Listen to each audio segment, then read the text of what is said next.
Okay. So, wow. I guess everyone's still coming in, but it's fine. And thank you. There you go. And thank you so much for being here, everyone. This is really exciting. I'm so happy that has agreed to talk to us more about non-hierarchical organizing and how to organize without a boss. And more about, like, I'm really excited how this relates to our organization and how they have already created a model that is really great and it's something that we as a network can really learn from. So at first, I think I wanted to go around the room and like just introduce ourselves very quickly so that Rich has a context of who we are as individuals and like maybe tell us more about why you're here and what you wanted to learn about this call. So Stephen, maybe you could start.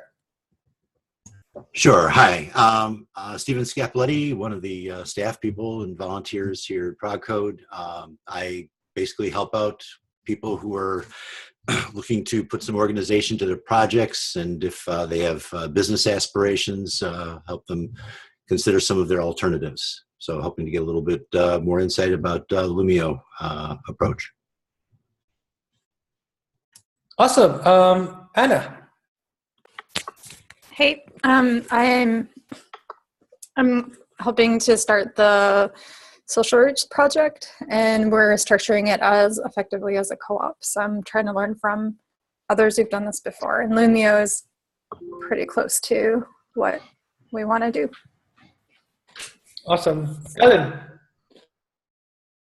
I'm Ellen Menlo, and I'm part of a couple of collaborative communities, including Zocall and MJ. I know her from there, and I just yeah, I love and admire what you guys do, and always trying to think about implementing it, and really interested in issues of culture and strategy and how they connect. So, Thank you, Pamela. Hi, I'm also a volunteer staff member on ProgCode. I think because of Anna's mentorship, we recently, a group, Stephen and myself and 3 others, started a non-hierarchical co-op. And it's all new to us, so we're just here to learn what we can. Thank you. Joe, Big Baby. I'm a member of ProgCode. I'm very interested in non-hierarchical organizations from a standpoint of having, kind of worked within hierarchical organizations my entire life. It seems like they're pretty intractable, like that there's no other way for business to be done and organized. And I'd like to learn more about the possibility of non-hierarchical organizations and see if that's something that really could take over the world, basically. So like to know as much about it as I can and try to work at it from an academic standpoint and try to work at it from a activist standpoint as well. Thank you so much. Justin. Hey, can you all hear me? Okay, yeah. I'm just interested in how a non-hierarchical organization can possibly work. I know the tyrannical feudal style organization doesn't work very well. That's all. Sounds good. Thad. All right, I'm interested because I see the communities that I guess I'm involved in and interested in helping, and I'm fond of, are interested in this, and I want to learn about it so that I can be part of these communities and not, be causing too much disarray and chaos by not knowing the objective here. I want to be on the same page and I want to learn. Thank you. Corina.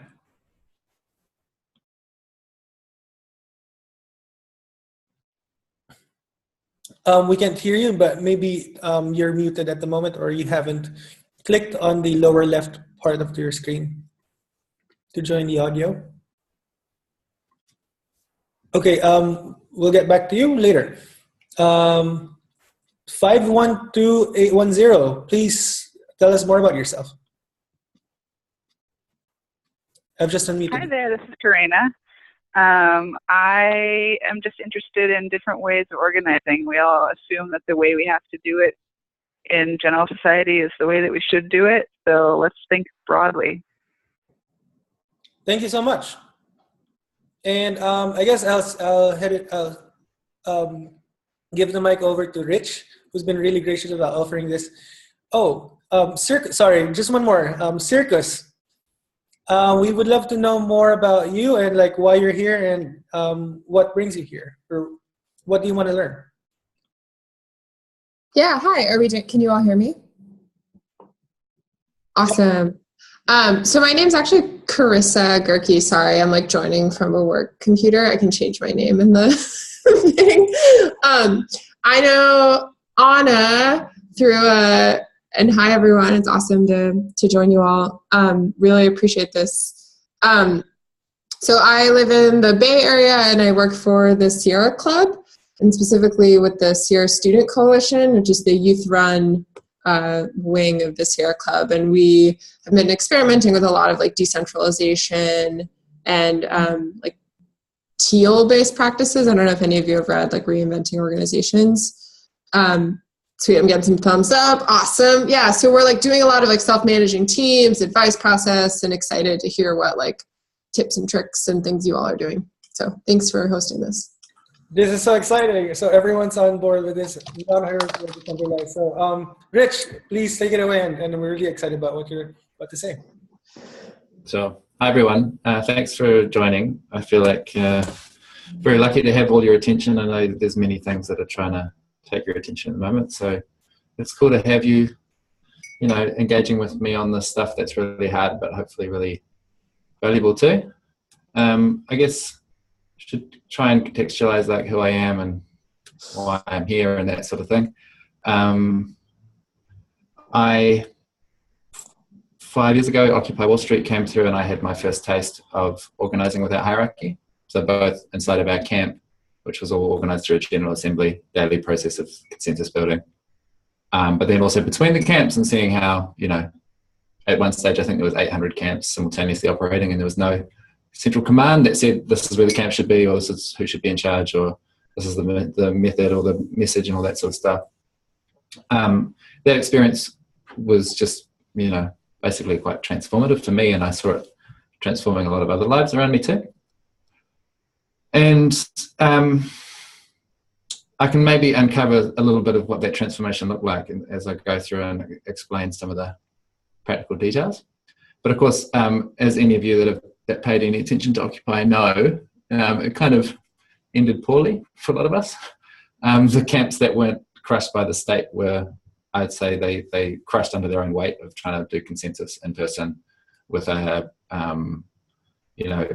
lack of experience and a lack of resourcing and random people turning up every day and all sorts of stuff. So I came out the other side of that experience with a sense of like an obligation almost that I'd had this amazing experience, but also it was kind of a failure. Maybe there's something that I can pick up and take out of that experience and translate it into something more sustainable and accessible. So my friends from Occupy met this bizarre collective of technology people called Enspiral, and out of that interaction came this thing called Loomio. So Loomio being the piece of software that we're building that tries to capture the best part of that collective decision-making bit and bypass a lot of the constraints of doing general assemblies in public with a random group of people. So that was 5 years ago. We had this idea for a piece of software. Wouldn't it be cool if you could do the general assembly on the computer? Thinking about activists, realistically, specifically Occupy activists, but of course we figured it could be any activist could use this thing. And then as soon as we got underway, we discovered just demand from so many different sectors of society. Basically, there's very widespread agreement that hierarchies are really severely limiting our effectiveness as regardless of what kind of organization you're in. Everyone knows they're kind of suboptimal, but no one really knows what the best replacement is. And I think hierarchies have got thousands and thousands and thousands of years of R&D on their side, whereas non-hierarchical organizations, while they're really old, they exist in these little independent pockets. And so there's a lot of experimentation and trial and error. And part of my work, I think, is to try and connect with the different initiatives and attempts at developing organizing patterns or cultural forms that allow people to participate without a hierarchy. And these days, I mean, generally speaking, I don't really talk about hierarchy that much. It's more about the attributes. You know, it's not so much about the shape of the organization, but what kind of attributes you want to reject and which ones you want to enhance. So I'll often talk about non-coercive organizing, or organizing without harm, or those sorts of concepts which are quite independent of the abstract form and more about what's the human experience of it.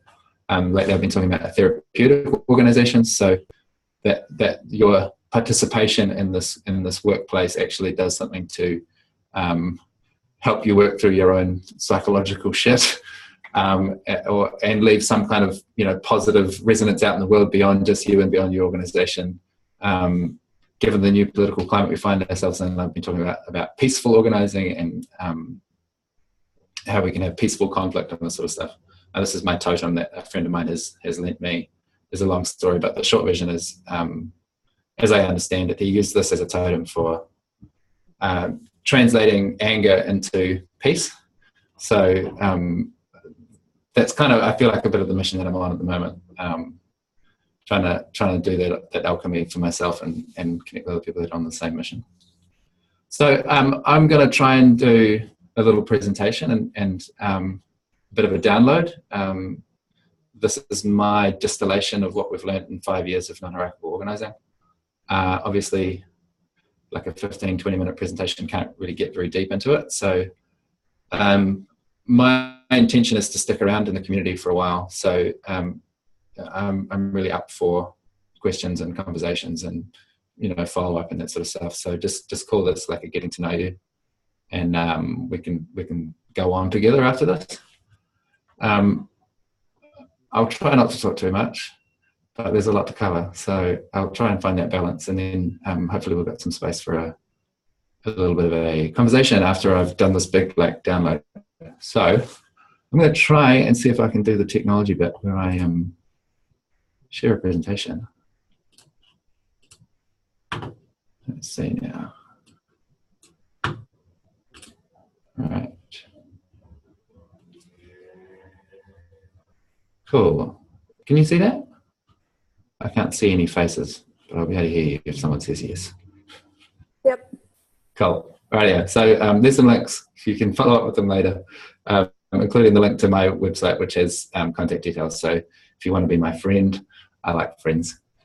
I'll give you a really quick background on Enspiral, because that's the network that Loomio lives in, and I think it might be relevant to where progressive code is heading.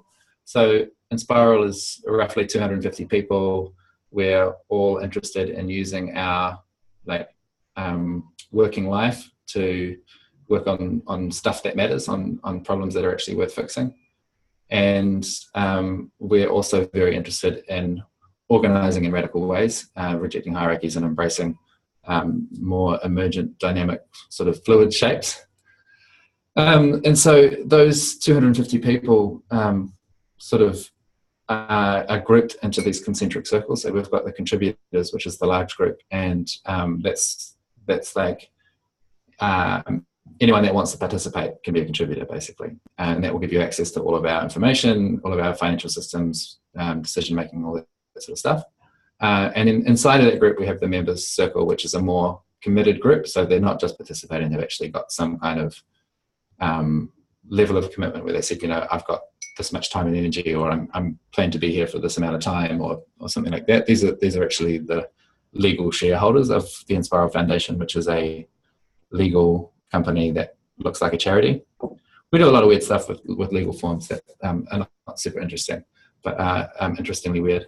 And then all of those 250 people, they're all doing lots of different projects, and some of those projects are just these kind of little hobbies off to one side, but then some of them are a bit more mature, and we call those ones ventures. So Loomio is a venture in the Enspiral network, and we're legally completely independent of Enspiral, but socially we're very deeply bound together. And so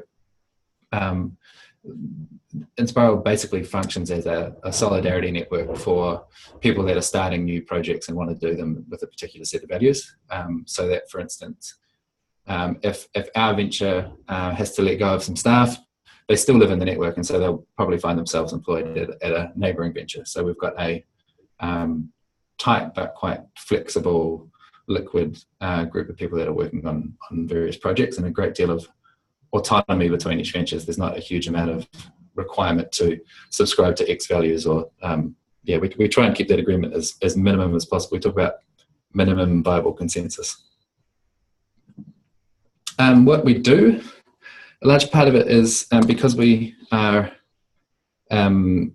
engaged in this question of alternative organizing forms. We build technology that helps people organize in alternative forms. So one of those technologies is called CoBudget, which is a collaborative budgeting tool. It looks a lot like an internal crowdfunding system. So we share some fraction of our income together. So we've got a collective pool of money, and then anyone in the collective can propose how they'd like to spend that, and then everyone who's contributed money can choose where it goes. So you get really interesting dynamics come up when you take a community of activists and people who are values oriented, values motivated, and say, hey, look, there's some money to spend. What do you want to spend it on? Some of it's really practical stuff like marketing, building a website, going to a conference. But others stuff is like, well, maybe we can pay for some counselling for our members, or maybe we could put on some childcare so that we can have more parents turn up at this event. That sort of stuff happens. And it's definitely a peculiarity I've noticed in our community compared to many others, is this embracing of money as a tool for building solidarity and an excuse to work together on cool stuff. So that's one app. It's really like many of our apps, quite rough around the edges, but it works well enough for us, and it works well enough that other groups are starting to use it and trying to pick up this idea that we can use money as a solidarity device. Another one, of course, is Loomio. So that's the software that I've been working on. It's just totally fundamental to the way that Enspiral operates, because whenever we need to make a network-wide policy, we can include all 250 people in the consensus building process. And that one's slightly less rough around the edges. It's a bit more mature.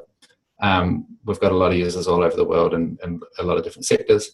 And I guess one of the interesting things about us is the reason I'm on the call today, and where a lot of the interest comes, is about our peculiar approach to organization and to structure. So we've rejected the idea of private ownership. So the product is open source, it lives out in the commons. We have chosen to be a social enterprise, so we operate in the marketplace, but we prioritize social impact over financial impact. We're a work-owned cooperative, so the people that are working on the tool are the ones that own it. There's a whole bunch of hard decisions we made based on our values that have put us in kind of a unique position in terms of what our legal structure looks like and how it operates. And through the process of hashing that out with our co-op and working with other co-ops, this is where we've started to develop patterns of organising where I see, okay, that works for us and it also works for others. So that's some of the stuff I wanted to take us through today. I, a little while ago, was on a call with someone and I was trying to explain to them how Enspiral works. And I was sitting next to a whiteboard and just kind of doodling while I was talking. And when I got to the end of the call, I had 6 circular diagrams sitting next to me, and I thought, that's quite cute. Maybe I can use that again. So it's just a useful abstraction that kind of summarizes some of the magic stuff that we do. And more than anything, I think it just provides us with a little bit of a shared model where we can say, oh, okay, what about that circle? We've got some shared language to talk about it. So I don't at all propose this as like a comprehensive set of organizing tools or anything like that, but it's just one way for me to talk about stuff. So I'll just run through the 6 of them.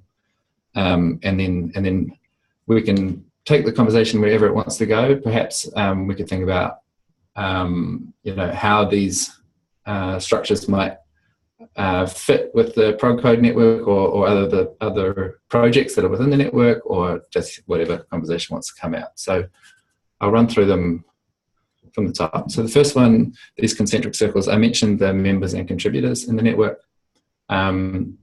This structure of having two tiers, one inside the other, has been just the most simple but really powerful breakthrough for us and for many other projects I've been involved with now, because you delineate who's participating from who's committed. And part of that commitment is actually about trust as well. So I'm a member, I'm in the inner circle. If I trust someone, if I get to know Anna a little bit and I say, yeah, you'd be a really good fit for this network, I can invite you in and then you'll be a contributor. So a contributor is somebody that one member trusts, whereas a member is someone that all the members trust. So we've got this kind of low barrier to entry, so we can have a lot of inclusion, creativity, and diversity and so on. But then we have a very high barrier to the membership group, where you know that within that circle, all of the people in there are deeply, deeply trustworthy and will have you back. They'll, really practical kind of solidarity measures, like if your laptop gets stolen, you can expect the members are probably going to pull through and help you out with that. So that structure where you say, what class of member are you? Are you a committed one or just a checking us out kind of one? When people have those conversations in their new projects, that really helps to sort out, like, who do I actually need to involve in decisions and who's just like having a nice time hanging out with us. This symbol represents magic. It's a hard one to really put into concrete objective terms, but one way to think about the magic space is it's a space for producing culture. So we're in, most of us, I'm assuming probably all of us on this call, live within a whole nested stack of hierarchies. So whether that's the state that we live in, or just, patriarchy, or racism, or your family or your job or whatever, like most of us are really immersed in lots of different kinds of hierarchies. And so if you want to do something without a hierarchy, you're actually, you're in marginal territory, and it actually requires a comprehensive rewrite of what your culture looks like. So that can be like stuff about what language you use, or how we relate to each other, the gestures we use. But there's also some really practical components. So one of the things that you'll see at a lot of Enspiral meetings is what we call the check-in. So just before you actually get to the work of the meeting, you start with, how is everyone feeling? Just a brief moment of subjectivity where we acknowledge that we have human bodies and that we may have other things happening in our lives outside of this work, and that all of that subjectivity is actually relevant context for how we're working together. So that's something that doesn't happen in most offices, but in our office it happens all the time. That can tell us about your feelings. And that's actually a way of producing a new kind of culture. The other form that's really common when I think about culture production is the retreat. So for many of our organizations and projects, we'll have a retreat every 6 months.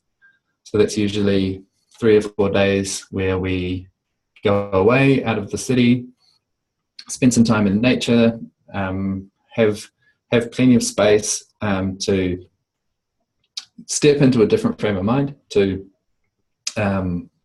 envision a better future, to be taken away from the day-to-day distraction of all of the urgent things that are going on, and actually to get into a dream space, to eat food and to sleep in the same space, and then to wake up in that space again. You just get a different way, different kinds of relationships come up when you have those kind of collective experiences, and they generate this kind of deep bonding between people. Just simple things like when you're relaxing together and you go, you like playing the ukulele or whatever, just these minor sort of irrelevant things actually do add up to something that's a great deal of bonding. And it's that level of bonding and care for each other that I think provides the sort of the foundation to go through these really difficult experiences and experiments of trying to do hard work in an interesting way. This circle represents our peer-to-peer accountability and support system. So in a couple of our groups now, we see the system turn up. We call it stewarding.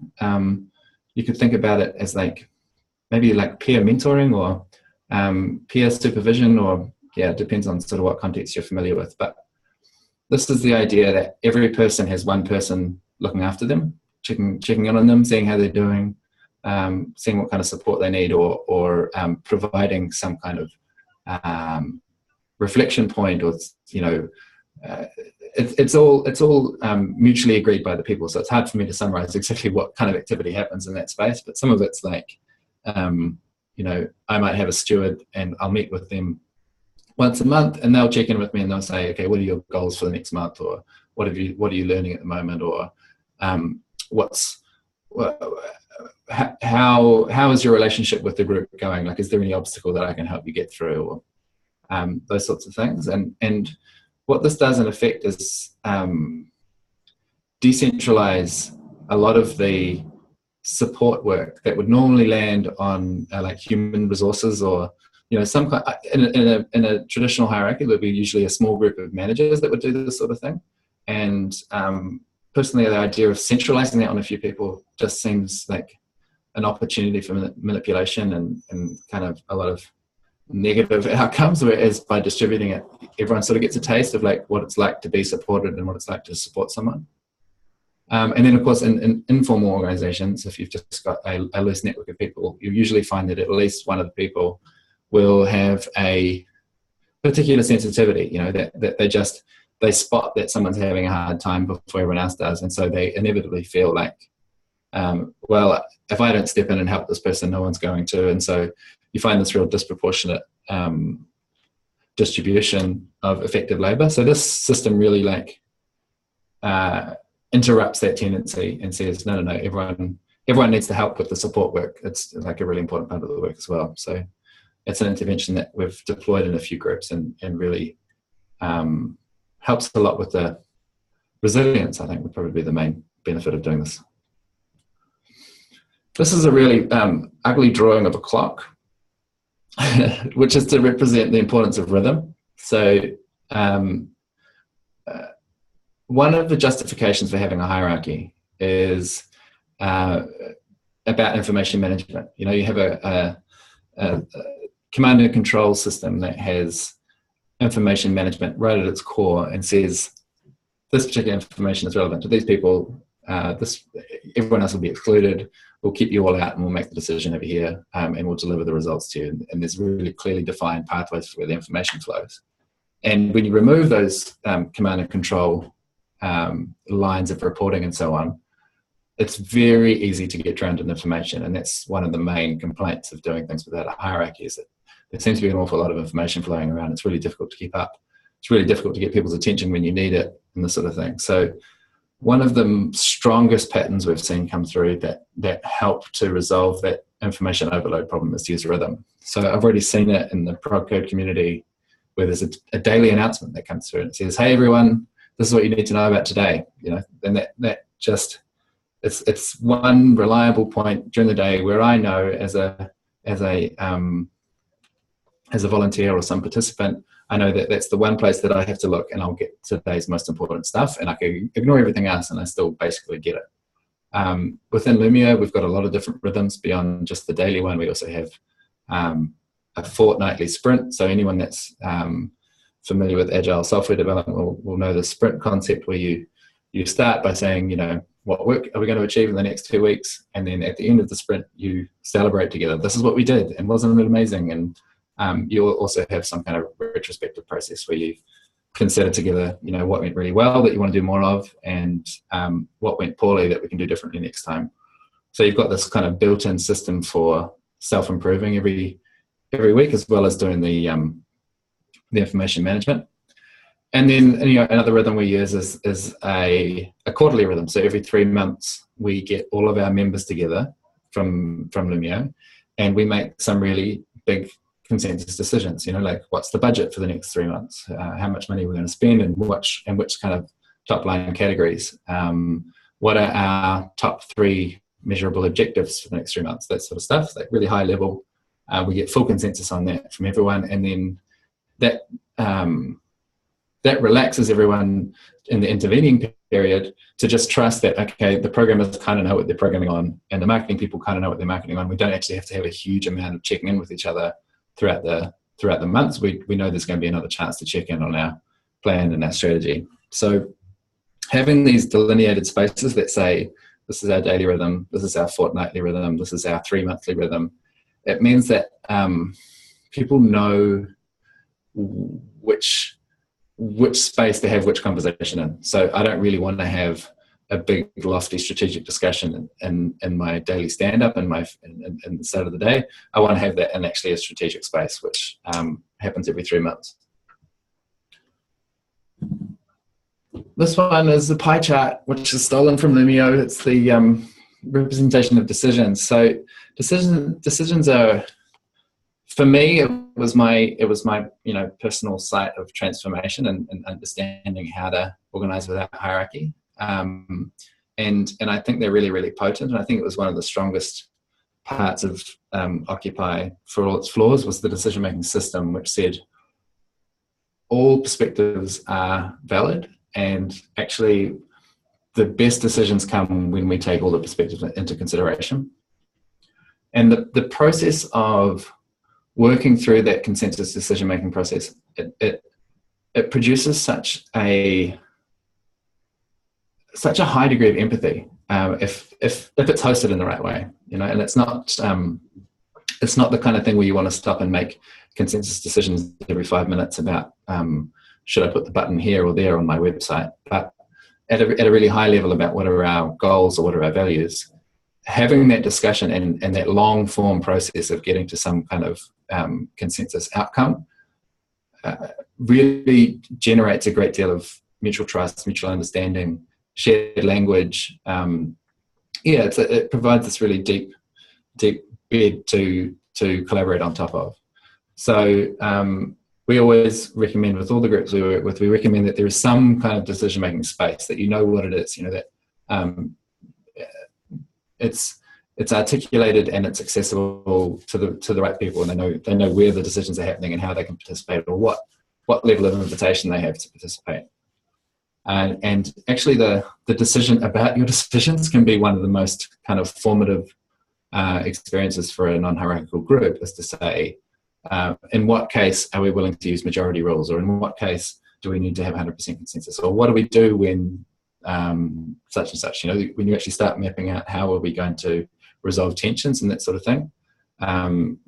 That's kind of where the group gets produced, in my opinion.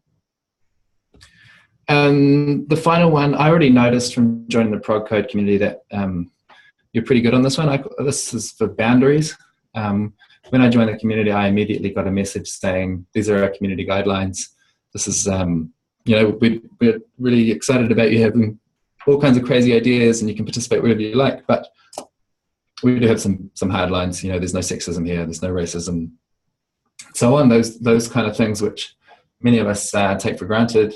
It really, really, really helps to have them written down somewhere and have some kind of process where people agree to participate within certain bounds, and that they know what's going to happen when they get close to those boundaries. And once again, this is a really formative part of developing a group, is to agree, what are we going to do? What are our boundaries? What are we going to do when someone gets close to them? What are we going to do when someone crosses them? That sort of stuff is, it's the kind of thing that's best to do during the honeymoon phase while you're all still totally in love with each other, before you get to the crisis period where everyone's burnt out, and then suddenly you realize that someone has got these really problematic views and is behaving in this really disruptive way. It's really good to have some kind of policy in place before that happens. The other aspect of boundaries, which I've noticed is becoming more and more important in the moment that's currently happening in the US with this new mobilization of activist energy, is your own personal boundaries, knowing how much energy you actually have to give, and knowing when to stop and say, I've done enough for today and I need to have a rest. Sometimes we talk about enoughness, you've done enough, it's time to go walk the dog, or get outside, or whatever it is that you got to do to stop. So that boundary is really, really important. So that's a big, short dump of information. These are all links to where you can find out more. So Rich Decibels is my website. There's a few articles on there which are a bit more slow and relaxed in that presentation. Loomio.org, that's where our software is. So if you do want to play with the software, jump on in. Loomio.coop is our handbook that explains all of our organizational agreements and policies and processes and all the stuff that we use to organize together. That's all in the public domain. And then the same for Enspiral. We've got the Enspiral handbook, which is a continuously evolving beastie. So I'm going to figure out how to switch off my screen share, and I'd love to hear questions or just have an open discussion. Thank you so much. First of all, that was amazing. And thank you so much, Rich, for this amazing discussion. I'm just blown away by all the concepts that you have presented us. And so just a bit of facilitation. Everyone, there's a chat button at the bottom of your screen.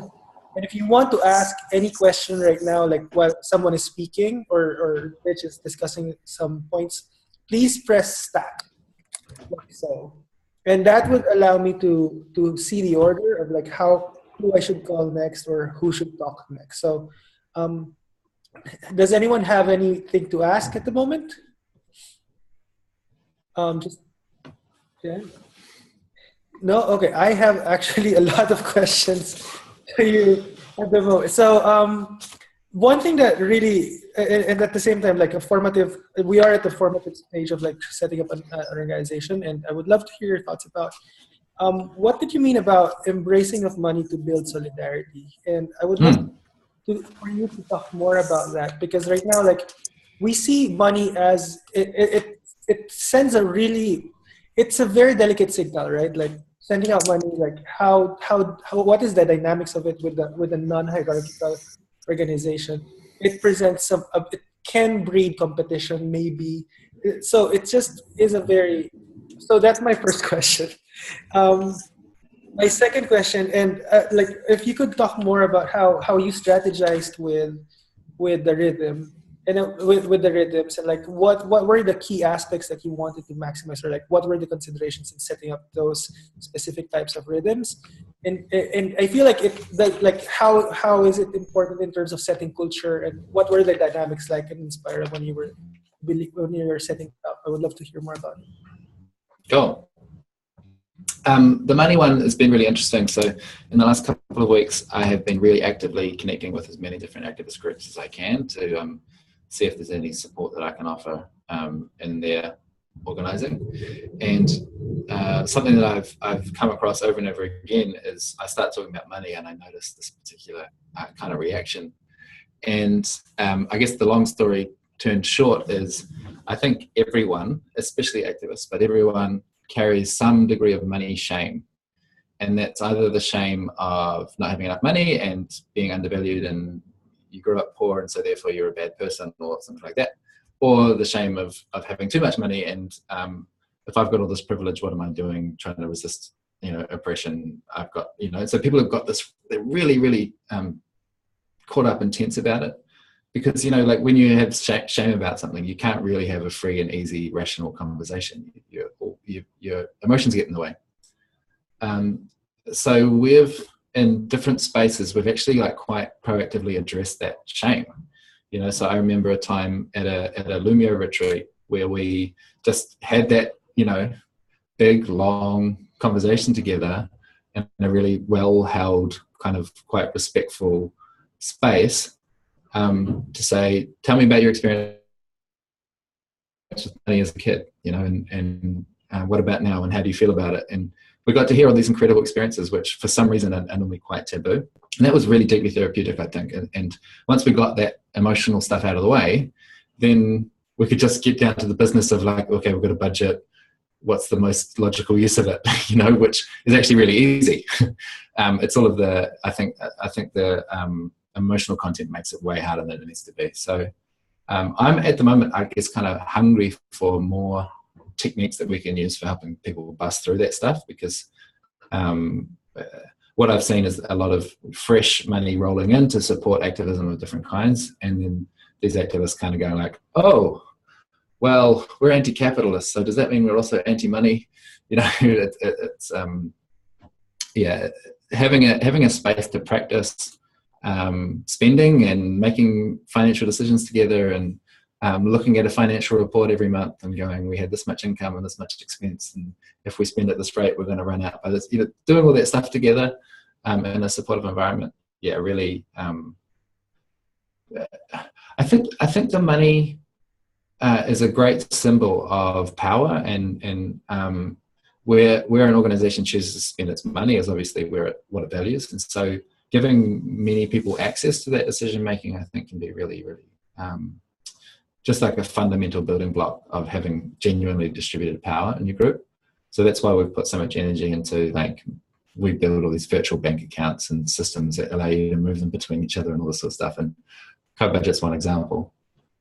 But you don't need to use that particular piece of software to have some kind of participation in your budgeting. You can have a meeting once a year where you say, okay, if we've got this much money to spend on projects, what kind of projects do we want to support? You know, like just bringing more of that kind of conversation in, I think, is really healthy. And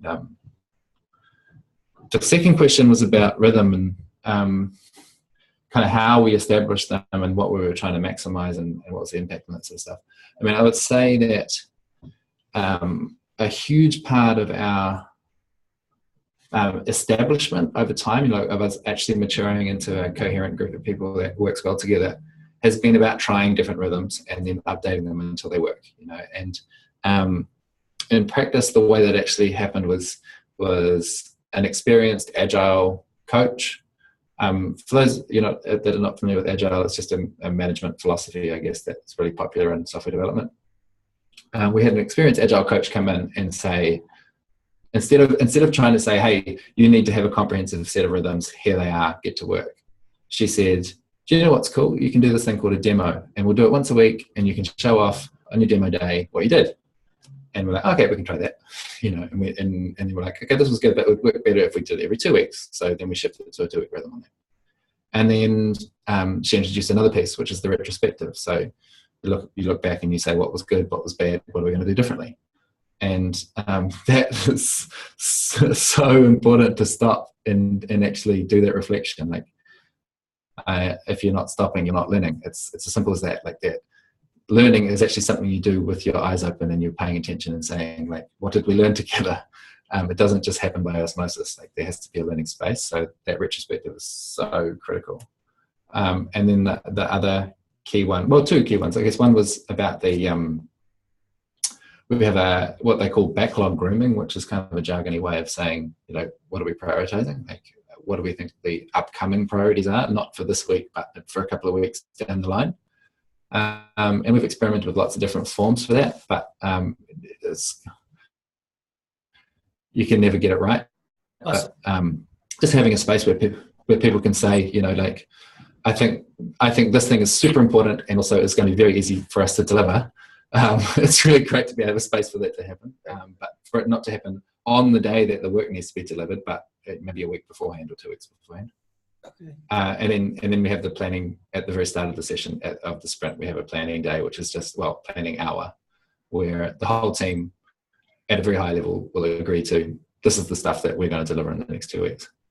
So that's straight out of the Agile textbook. And I'm sure there's other interventions and ceremonies and stuff you can try, but yeah, awesome. We've kind of got enough coverage. Thank you so much. Pamela.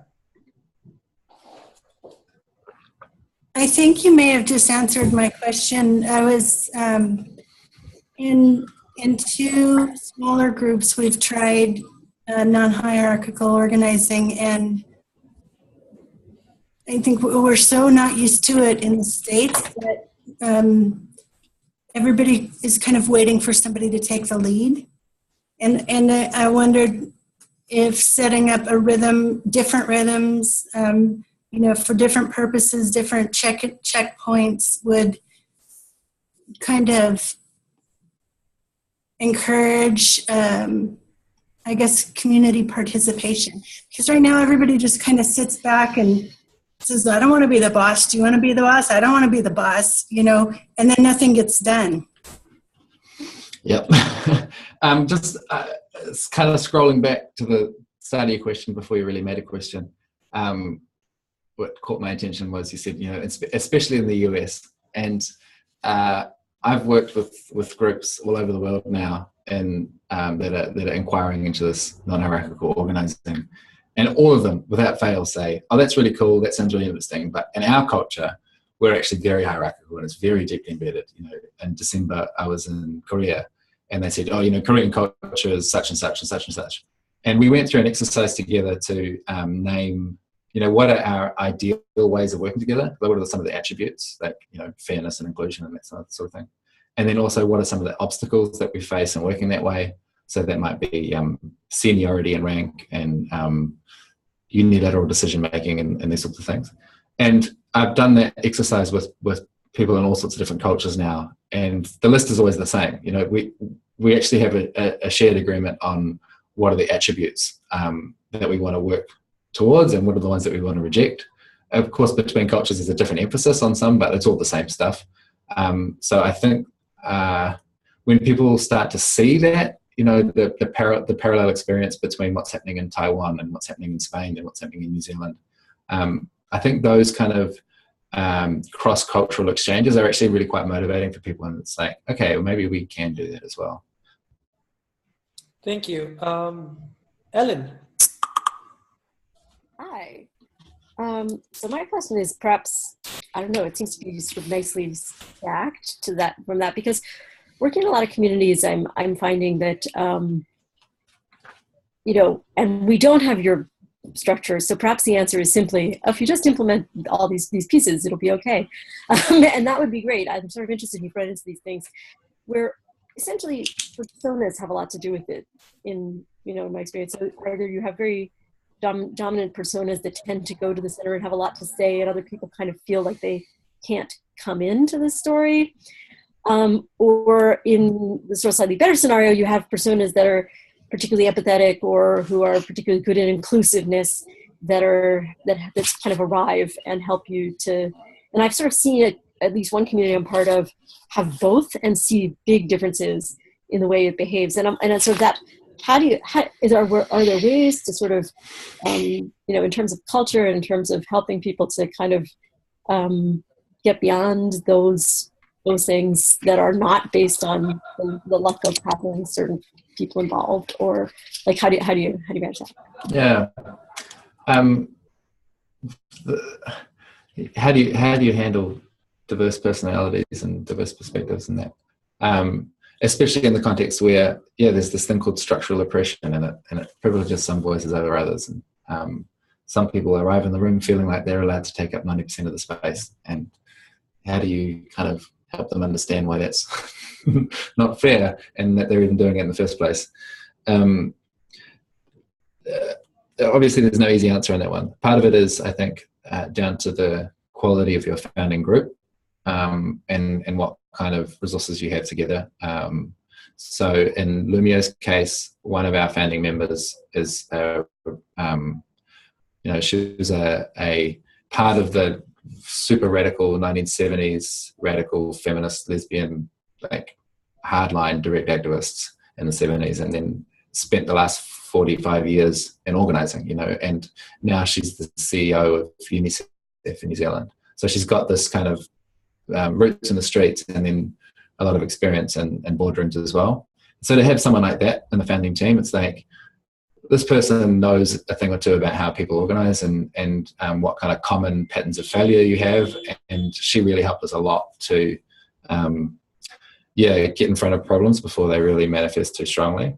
That, like I mentioned, the stewardship system, this peer-to-peer system, that really has a big part of it, I think.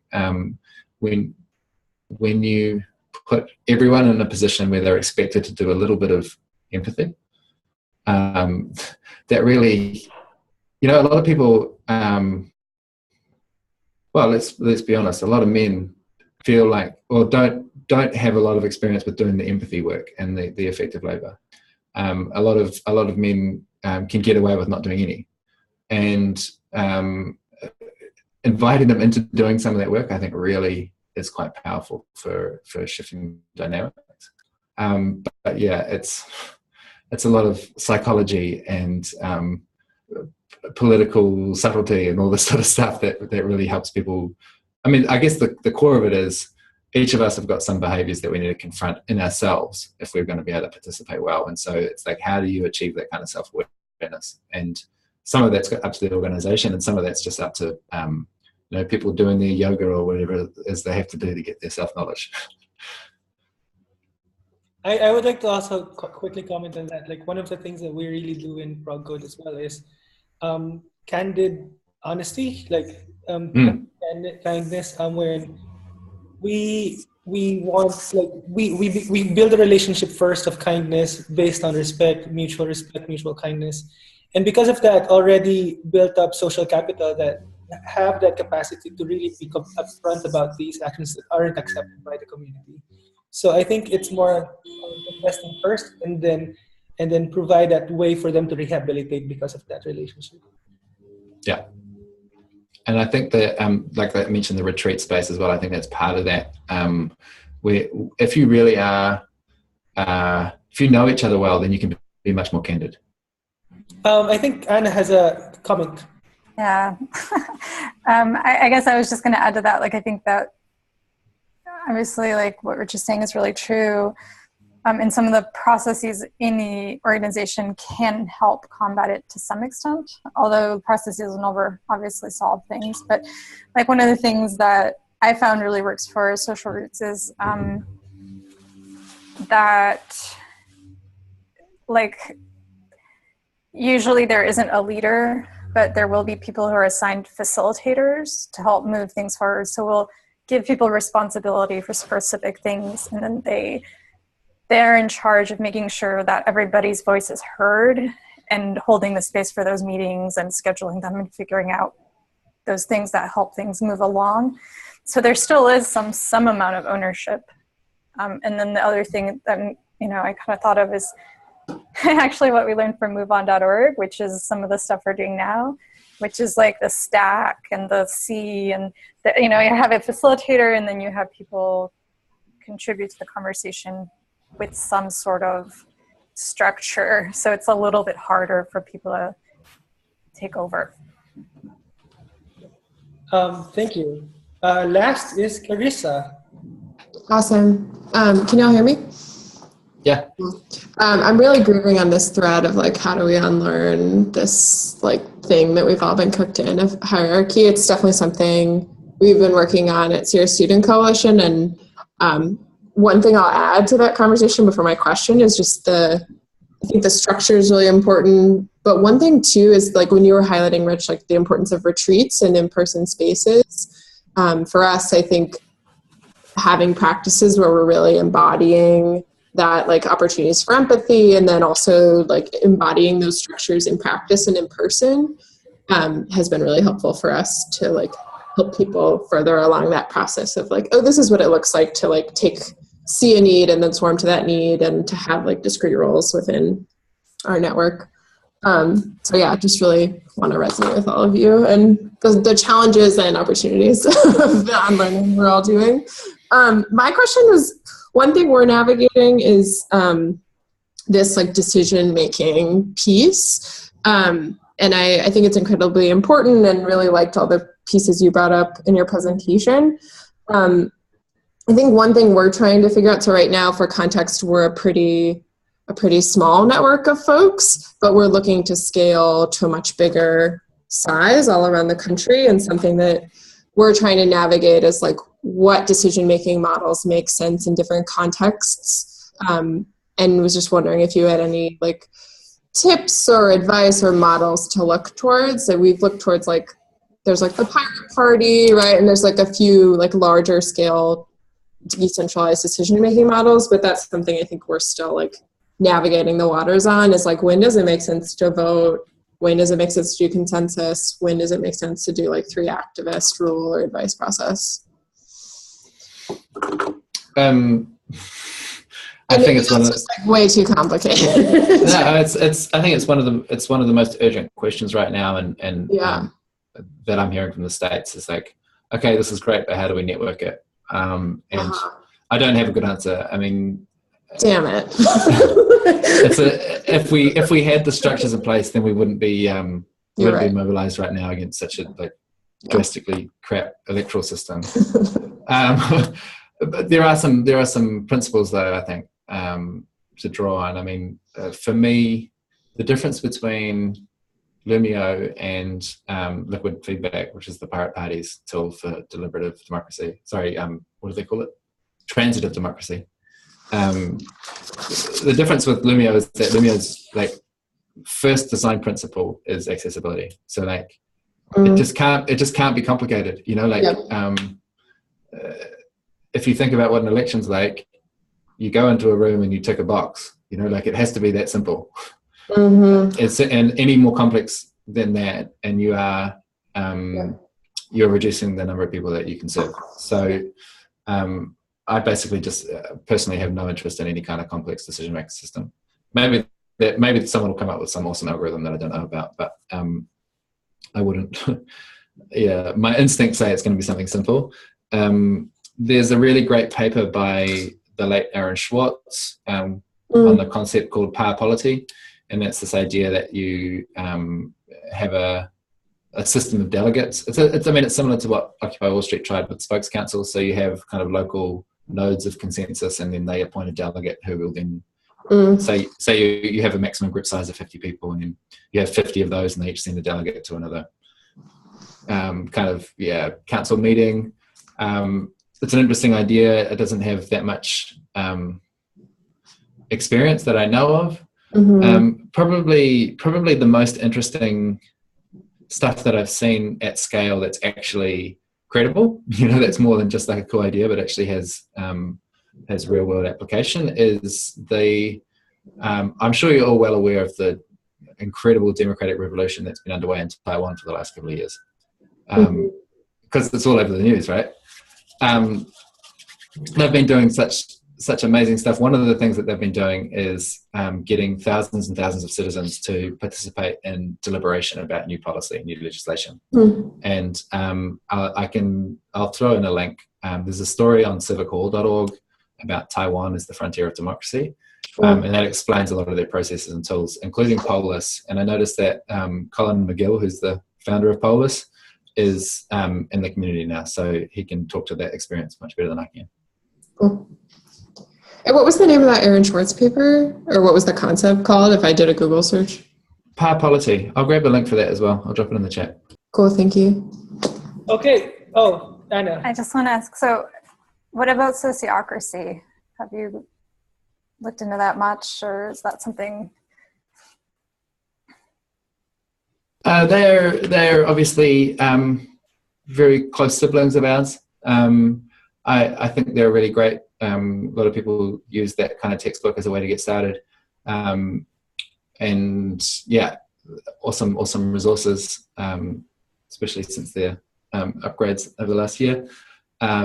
Heaps of great stuff going for it. I think my reticence to adopt sociocracy is the same as any other management paradigm. I think to some degree you need a custom solution, that your community should have some input into what your actual organizing agreements are and what your structures look like. And of course you don't want to have everyone participating in everything, but some kind of way to modify that there's kind of no limit to where people can modify. I think is kind of the principle that I want to organize on. So you'll see at Enspiral we're continuously reflecting and re-engaging on our very, very core structures. The ones that I showed you, they're always up for debate and question, and so we are continuously iterating them. So I have that preference, but that might be coming from a perspective of having a critical mass of organizational geeks.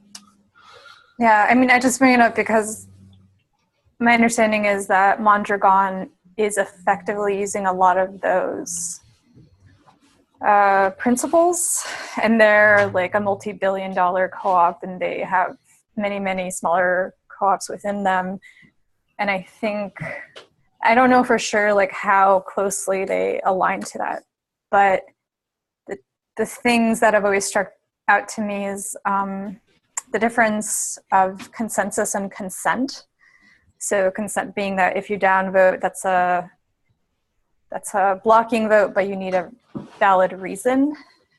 And then the double linking between groups. So if you have lots of little groups, you have a representative from each group present to exchange information. And then if you have like a group that's overarching, that there's at least one person from every relevant group also present. So like, to me, that seems like a pretty plausible way to scale.